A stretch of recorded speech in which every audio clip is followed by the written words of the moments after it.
had to pause my rambling because my dog decided to start barking for no fucking reason.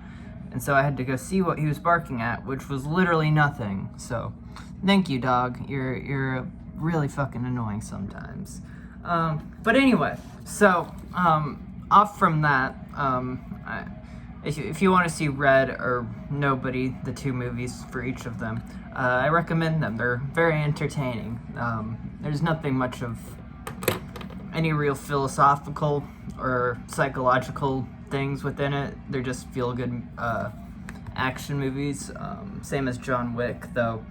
I agree with I can't say I disagree with John Wick. You know, they killed his dog, though. You know, so it's like. Anyway, Channel 5 finally did debut its long-awaited interview with Nick Fuentes and Hunter Biden. So the rumors of the two almost throwing hands were clearly false. The only real point of contention between the two that got them heated was about certain racial disparities,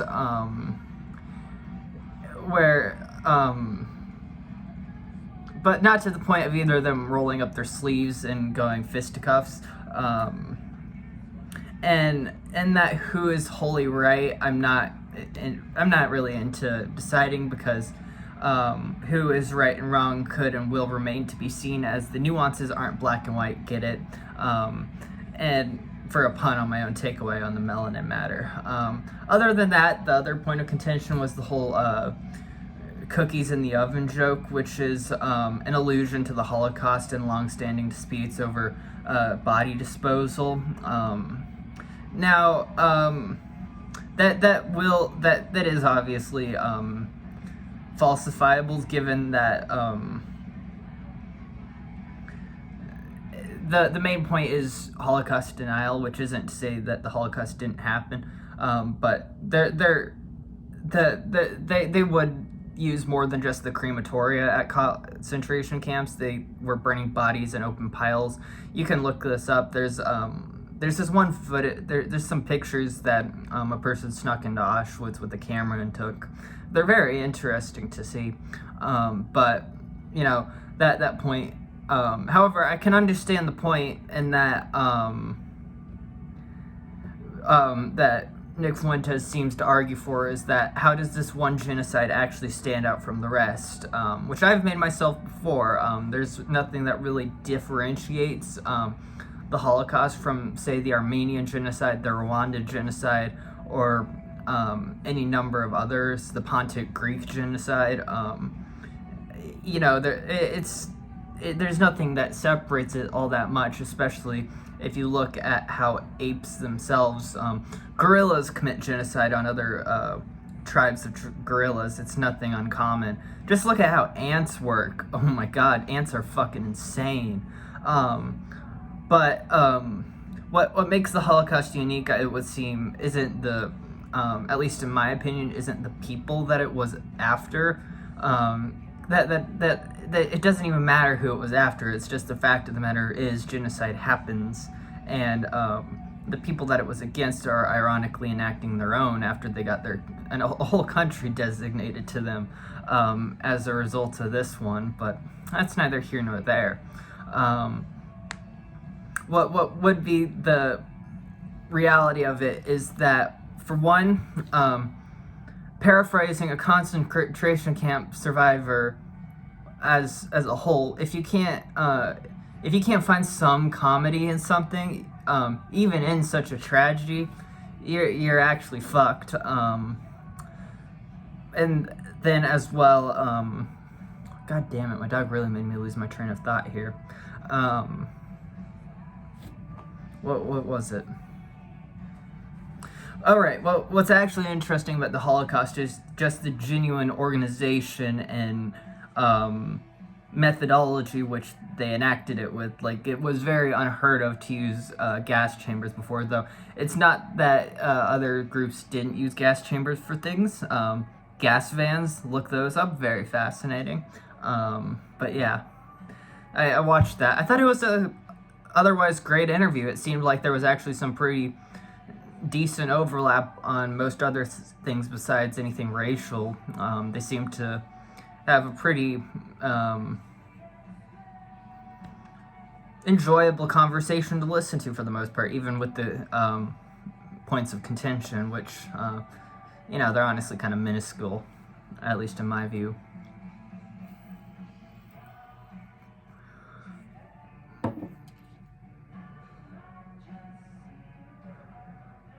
But yeah, it's just been a very interesting time period and very interesting week. I have Saw 3 to watch later tonight. Looking forward to that. It is personally my favorite, besides Saw X, of the franchise. Though I still have 8 movies to go until I get to that, as of currently.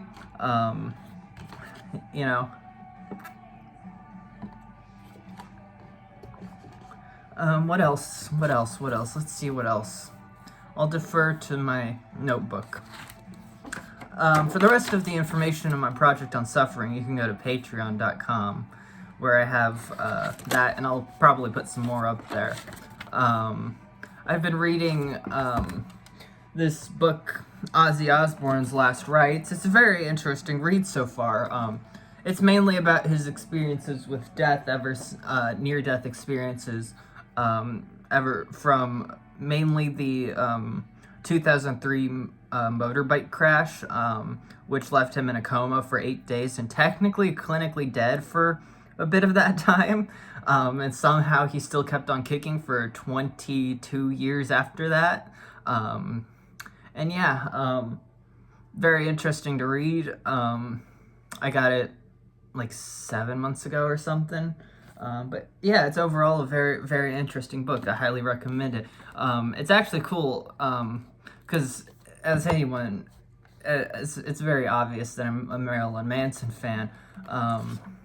He gets into Marilyn Manson a bit here, which I do like that bit. In chapter 4, I believe it is. He ends it with the fact that me and Marilyn are still here to tell the tale is nothing short of staggering, in regards to, because as Ozzy Osbourne says, preceding what I just read, the thing is we both walked a fine line, and when you become known for doing crazy things, it's the easiest thing in the world to take a step too far, or just get your timing wrong when society changes. Every generation has someone who plays that role.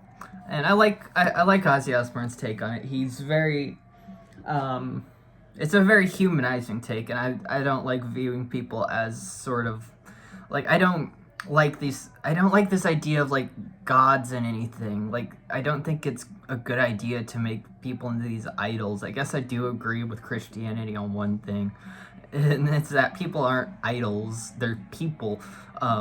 And it's also something that another book that I have by Danny Goldberg, who he was associated with Nirvana, and I liked that he was like, he essentially says people tend to idolize Kurt Cobain as if he was some saint. He wasn't. He was just as fucked up and pissy as the rest of anyone. I mean, he was a fucking heroin addict, for fuck's sake. He's not this, like, god. The only reason he's so... And I was talking with another person about this, too. And it's like, the only reason Kurt Cobain is viewed as such, in a way, is because he died when he was 27, and he didn't get old. He didn't have all these missteps. He died at an age where he got crystallized in this image of this masterful artist. And not to say that he wasn't a great artist, but, it's just this sort of over-embellishment of a character as a result of this, result of his death now, And I don't personally buy the whole idea that Courtney Love killed him. It's kind of like, they were certainly fucked for each other, but it's, as Danny Goldberg notes, Courtney Love was in rehab whenever he killed himself. And sure, she could have sent someone out to do it, but, Kurt Cobain had already overdosed and himself was a depressed person. So I don't get why people want to imbue him with more than it would seem. And I get it too, because it's like, you don't want to believe someone would do that, especially with such a mind as that. But it's like, look at who you're talking about and think about this. What would be stopping this person from actually killing himself? It's like, think about it. Think about it. And that's not to say I don't like Kurt Cobain, but it's like, he was he was a bit pretentious too. But he was he was a great artist, but he was also depressed as fuck, and it's not uncommon for people to kill themselves, when they're in such a frame of mind so persistently. Hence the suffering thing that I'm doing almost. And yeah.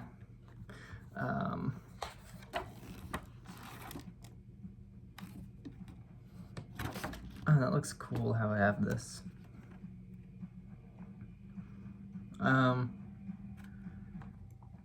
But yeah, it's just a very interesting thing to consider. But yeah, this is gonna be about 21 minutes or so I'm just gonna end it right here.